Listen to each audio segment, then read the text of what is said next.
coeficiente de solubilidade. Coeficiente de solubilidade.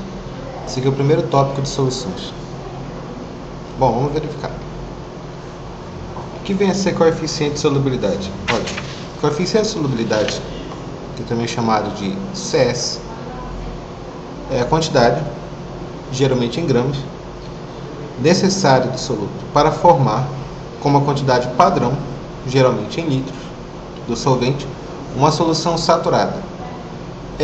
Resumidamente, podemos dizer também que coeficiente de solubilidade é a quantidade máxima de soluto que pode ser dissolvido em 100 gramas de solvente. Vamos colocar isso daqui. Essa é a definição que nós vamos utilizar. Coeficiente de solubilidade é a quantidade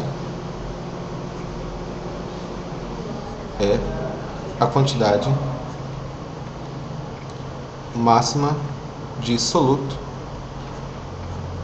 que pode se dissolver em uma quantidade padrão de solvente. Quantidade máxima de soluto que pode ser dissolvida em uma quantidade padrão de solvente. Quantidade padrão de solvente. De modo geral, nós trabalhamos com solvente, a gente considera esse solvente água, K2O, tudo bem? E quem é o soluto? Bom, se a água é o solvente, o soluto é o outro. Então, mistura de duas substâncias, onde uma é água ou outra necessariamente vai ser o soluto. Bom, vamos lá, coeficiente de solubilidade. Uma coisa importante que tem que lembrar sobre o coeficiente de solubilidade é que essa quantidade que pode ser dissolvida é a quantidade máxima que ela suporta dentro do padrão. Se nós colocássemos assim, CS do NaCl. CS do NaCl é 357 gramas por litro de água a 0 graus Celsius. Coeficiente de solubilidade do NaCl. Na temperatura de 0 graus Celsius. O que significa isso? Significa que nessa quantidade, observa a maneira como eu vou falar, nessa quantidade padrão de solvente, eu consigo dissolver no máximo 357 gramas de NaCl. Se eu colocar abaixo disso, ele não atinge o seu coeficiente de solubilidade, ou seja, a quantidade máxima que ele pode dissolver. Se eu colocar uma massa maior do que 357 gramas, simplesmente a massa além desse 357 vai para o fundo. Bom, uma coisa importante aqui.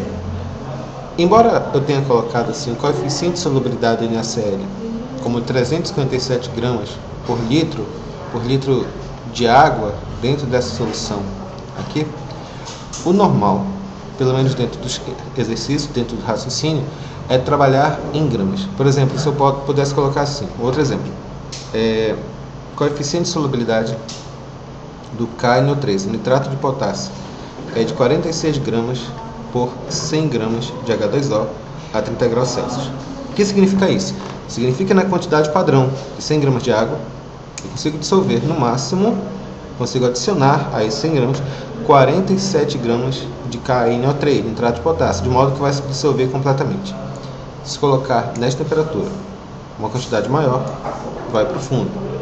Olha, baseado nisso, nessas relações aqui, que é a quantidade máxima, eu posso fazer o que nós chamamos de curvas de solubilidade. Uma coisa fundamental quando a gente trabalha com curva de solubilidade é que cada substância na natureza, mesmo sal de cozinha, a sua solubilidade, de modo geral, ela aumenta com o aumento da temperatura. Todo mundo já sabe disso, na verdade, né? De modo que quando você esquenta a água, você consegue dissolver melhor. Lembre-se, quando você pega um copo de leite, um copo d'água, perdão, para fazer um copo de leite, você coloca uma colher de leite, água gelada, água quente. É óbvio que ela vai dissolver mais facilmente, mais rapidamente na água quente. Por quê? Porque eu vou ter uma medida de grau de agitação molecular maior.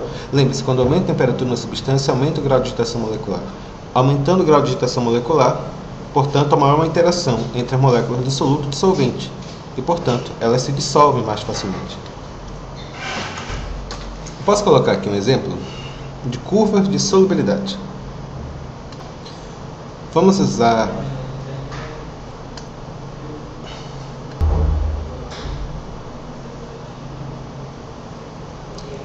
aqui como exemplo a curva de solubilidade do KNO3.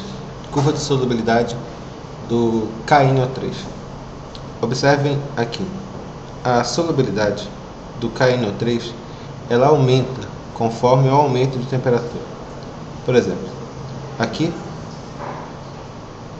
na temperatura aproximada de 10 graus Celsius, eu observo que eu consigo dissolver em uma quantidade padrão de água, lembre-se, curva de solubilidade da água, quantidade de soluto, no caso KNO3, que consigo dissolver em 100 gramas de H2O. Nessa curva de solubilidade, eu observo que a 10 graus Celsius eu consigo dissolver 20 gramas de KNO3. A 40 graus Celsius, eu observo a curva de solubilidade e eu verifico que consigo dissolver 60 gramas. Assim vai. A 90 graus Celsius, verifico aqui a curva de solubilidade e aproximadamente consigo dissolver 200 gramas de KNO3. Ou seja, conforme há um aumento de temperatura, eu tenho um aumento da solubilidade da substância formada. Bom, o que a gente pode analisar desse gráfico? Esse gráfico, do jeito que ele está escrito aqui, ele pode ser dividido em duas regiões distintas. Vou chamar de região 1 e região 2. Só dar uma limpada aqui para ficar mais claro. Lembre-se, se a curva de solubilidade é a quantidade máxima que eu consigo dissolver dentro de uma quantidade padrão de água, se eu colocar uma quantidade menor, o que vai acontecer? Observe aqui. No exemplo que eu vou dar, aqui a 50 graus Celsius, eu consigo dissolver uma quantidade de 80 gramas de KNO3. Imaginemos, então vamos escrever isso daqui. Há uma temperatura 1, vamos dizer, de 50 graus Celsius. Eu consigo dissolver 80 gramas de KNO3 em 100 gramas de H2O. O que significa isso? Bom, imaginemos que eu coloque nessas condições uma massa de 20 gramas de KNO3 em 100 gramas de água. Ora, nesta temperatura eu consigo dissolver no máximo 80. Se eu colocar 20, é uma quantidade menor do que aquilo que ele consegue suportar. Nós dizemos então que essa solução ela é insaturada. Uma solução insaturada é uma solução que não atingiu o coeficiente de solubilidade a dada temperatura. Um outro exemplo que a gente pode colocar, imaginemos que eu coloque aqui, ainda na temperatura 1 de 50 graus Celsius, eu coloque uma massa de 90 gramas de KNO3 em 100 gramas de água. Bom, nós descobrimos que nessa temperatura, 50 graus Celsius, eu consigo dissolver no máximo quanto? Eu consigo dissolver 80 gramas de KNO3. Se eu colocar 90 gramas de KNO3 em 100 gramas de água, o que significa isso? Significa que uma massa de 90 menos 80, né? Ou seja, uma massa de 10 gramas, ela não está se dissolvendo. Essa massa que não está dissolvendo, ela é chamada de corpo de fundo ou precipitado. No caso, nós chamamos essa solução de super saturada